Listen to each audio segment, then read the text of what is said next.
Ce mardi 28 juillet 2026, à la cité ministérielle, le ministère de la Famille et de l'Action sociale a tenu la revue à mi-parcours de son plan de travail annuel au 30 juin 2026. Un rendez-vous stratégique, un moment de vérité pour mesurer le chemin parcouru et ajuster le cap pour les 6 prochains mois. Cette revue semestrielle intervient dans un contexte particulier. En effet, elle se tient au lendemain de l'adoption de la loi de finances rectificative portant un budget général de l'État qui a conduit à un abattement de 19% des crédits initialement alloués à notre ministère.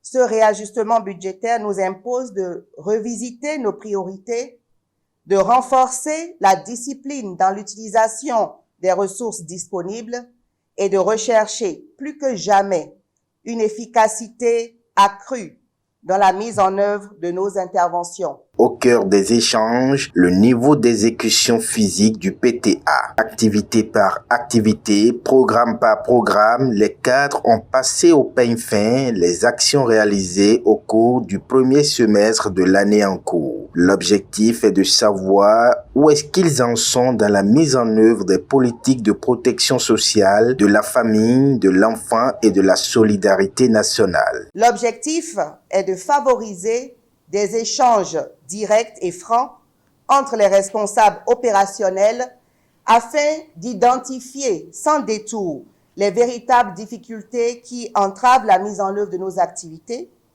d'en analyser les causes réelles et de convenir ensemble de solutions concrètes, réalistes et adaptées. Cette approche doit nous permettre de dépasser le simple constat pour faire de cette revue un véritable cadre de résolution des problèmes et d'amélioration continue de notre performance. L'un des temps forts, l'exécution financière. D'abord, l'exécution globale du budget national. Ensuite, le détail par programme budgétaire. Qui a consommé quoi, à quel rythme et quels sont les goulots d'étranglement. Parce que derrière chaque franc engagé, il y a une famille à accompagner, un enfant à protéger, une vie à transformer. Une attention particulière a également été portée à l'exécution financière des partenaires techniques et financiers. Leurs appuis sont essentiels. Leur confiance se mérite par la transparence, la rigueur et les résultats. Les résultats enregistrés au 30 juin 2026 appellent naturellement une analyse lucide. Le taux d'exécution physique globale du plan de travail annuel s'établit à 25,43% contre 30,73% à la même période en 2025. Quant au taux d'exécution financière basé sur les ordonnancements, il ressort à 14,17% contre 31,41% l'année précédente. Ces performances demeurent en deçà de nos attentes.